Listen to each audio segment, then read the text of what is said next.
안녕하세요. 박프로 부동산입니다.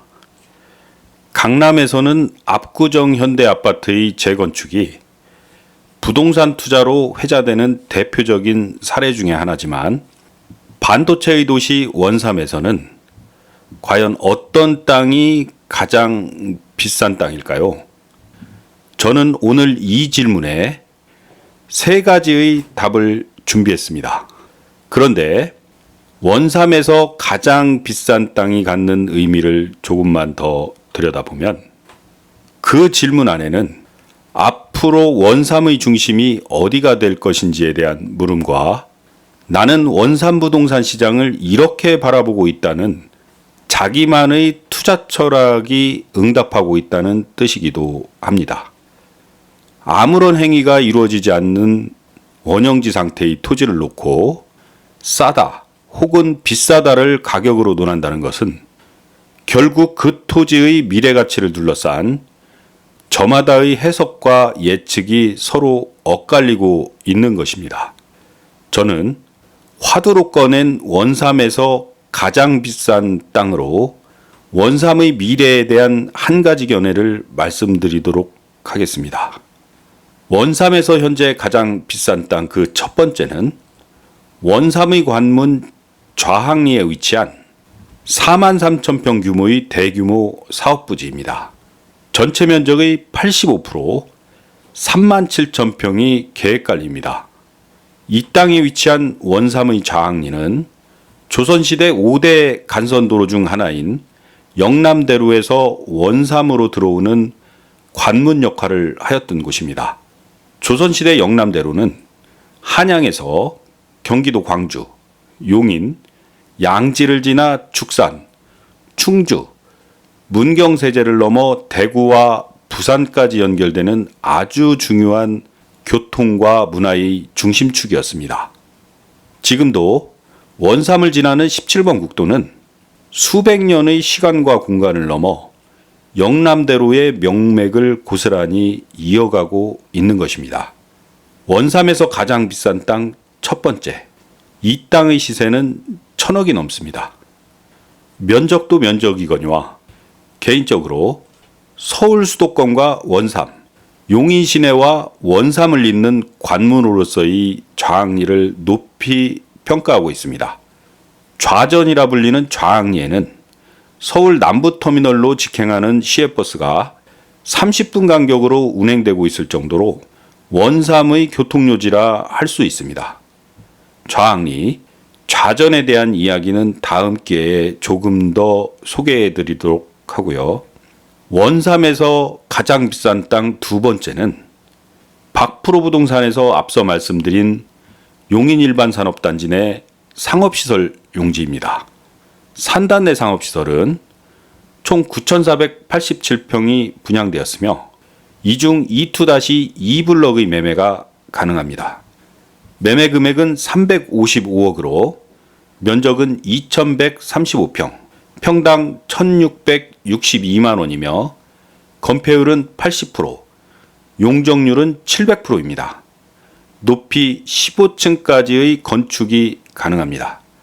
이 상업지구의 최근 감정가는 평당 1,865만 원으로 감정가가 매매가보다 높습니다. 매매가는 감정가의 89% 수준입니다.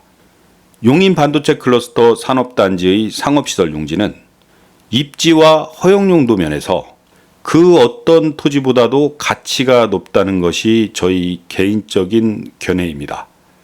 그리고 상업지역이라는 용도지역이 갖는 건축물의 무한한 확장성은 수요를 전제로 백화점, 호텔, 극장, 오피스텔, 업무시설과 일반 근생시설 등의 복합개발이 가능하며 다양한 부동산 개발의 수익 모델이 검토될 수 있는 토지라는 점에서 향후 원삼의 핵심 축으로 작용할 가능성이 높은 것입니다.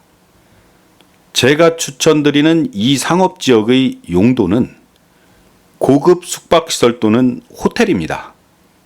원삼 인근에는 최고 수준의 급여를 받는 세계적인 반도체 회사의 고소득 엔지니어가 묵을 만한 마땅한 숙박시설이 없습니다. 하루 일당 100만 원이 넘는다는 그들은 반도체 설비 공정에 직접 참여하고 향후에도 유지보수를 위해 필수적인 인력으로 일정 규모의 인원이 꾸준히 원삼에 들어오게 될 전망입니다. PF 대출이 어려워 대규모의 시행은 쉽지는 않겠지만 토지 자체만으로도 투자 가치는 매우 높습니다. 현재 건설업의 침체 시장을 반영하여 시행 시기를 보수적으로 약 3년 이후로 내다본다 하더라도 중심 상업 지역의 땅값 1,662만 원은 싼 것입니다. 인구 소멸 시기에 아이러니하게 인구가 더 많이 모이는 용인, 원삼의 핵심 요지는 토지의 실사용자가 들어오는 시기가 되면 가격은 2배 이상 오를 것으로 예상합니다. 왜냐하면 SK, 즉 용인일반산업단지 SPC가 지구단위 계획을 통해 126만 평의 산단을 계획할 때 산단으로의 접근성이 가장 좋은 위치에 전체 산단의 1%가 안 되는 0.8% 수준에서 상업시설 용지를 계획하였고 그 계획은 그 땅의 희소가치와 접근성, 입지를 종합적으로 고려하여 결정되었다는 점을 간과해서는 안 될 것입니다. 간혹 비교 대상이 되는 원삼의 원도심 상업지역은 은행, 하나로마트, 병원, 식당, 편의점 등의 당장 생활에 필요한 인프라를 모두 갖추고 있다고는 하지만 이제는 더 이상 원삼은 과거의 순무지 마을이 아닙니다. 그때는 지났고 이제 원주민보다 외지인이 더 많이 들어와 있는 세계 최대의 반도체 개발 현장이라는 관점과 제3자의 투자자 시선으로 냉정하고 객관적인 판단을 해야 할 것입니다.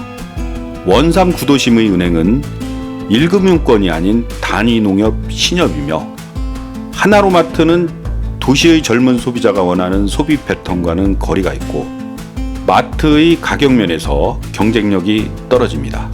그 외의 원도심 인프라 역시 향후 산단과의 접근성 면에서 신설도로를 중심으로 입지가 결코 좋다고만 볼 수는 없는 것입니다. 물론 저 역시 원삼의 생활인으로서 원삼 구도심이 개발과 역사가 함께 공존하는 경쟁력 있는 새로운 도시로 거듭나기를 바라는 마음은 변함없는 진심입니다. 그러나 지구단위 계획에 의해 산단 내에는 경찰서, 소방서, 주유소, 주차장 등의 공공시설이 들어서며 상업시설 용지와 준주거 지역에 해당하는 지원시설 용지, 공공주택 아파트 단지가 예정되어 있기 때문에 구조적으로 SK산단 스스로 최소한의 자급자족 기능을 갖추고 있는 것입니다. 예를 들어 산단 내 지원시설의 한 획지만으로도 1금융권 시중은행을 유치할 수 있는 위치에 있고 가격과 품질, 다품종의 경쟁력 있는 중대형 마트도 입점이 가능합니다. 새롭게 정비된 쾌적한 기반시설 위에 생활 편의 인프라, 신시가지를 구축하는 것은 그리 어렵지 않은 일로 보입니다. 구도심이 아무리 상업지역이라 하더라도 바닥 면적이 협소하고 여러 필지로 나눠져 있는 경우에는 소유권 등의 권리관계가 복잡하게 얽혀 있습니다. 이러한 구조적 한계로 인해 높은 용적률에도 불구하고 10층 이상의 고층 건물은 현실적으로 건축이 쉽지 않으며 결국 용도지역의 허용 범위가 넓은 구도심 상업지역은 단란주점 등 유흥시설이 집중되는 저층 상업지역으로 변질되는 경우가 많습니다. AI와 HBM의 반도체 도시 원삼에서 가장 비싸지만 가장 리스크가 적은 투자는 산단 내 상업시설과 지원시설 용지가 될 수 있다는 것이 저희 개인적 견해입니다. 마지막으로 원삼에서 가장 비싼 땅 세 번째 역시 산단 내 지원시설 용지와 주차장 부지에 대한 내용이며 그 이유들은 앞서 말씀드린 바와 같습니다. 지원시설 용지는 총 29필지를 분양하였고 최초의 분양 자격은 산단 내의 토지와 권리, 물건 등의 보상을 받은 이해 당사자들의 단체에 있었습니다. 한 필지의 규모는 약 400평 전후이며 당시 분양가는 필지에 따라 평당 1,000만원에서 1,300만원 수준이었으나 현재는 최초 분양자 권리가 프리미엄으로 붙어 있습니다. 오늘은 원삼에서 가장 비싼 땅이라는 주제로 세 가지 사례를 통해 그 땅값의 가격 안에 담긴 투자의 방향성에 대한 개인적인 견해를 말씀드렸습니다. 원삼은 이제 세계 최대의 반도체 클러스터가 조성되는 첨단 산업의 중심지입니다. 이상일 용인시장은 원삼의 상주 인구를 10만 명을 목표로 하고 있다고 공식석상에서 말한 바가 있고 복선 고속철도가 검토되고 있습니다. 박프로 부동산의 컨텐츠가 구독자 여러분의 작은 정보 제공의 창이 되기를 희망합니다. 구독, 좋아요 부탁드리겠습니다. 감사합니다.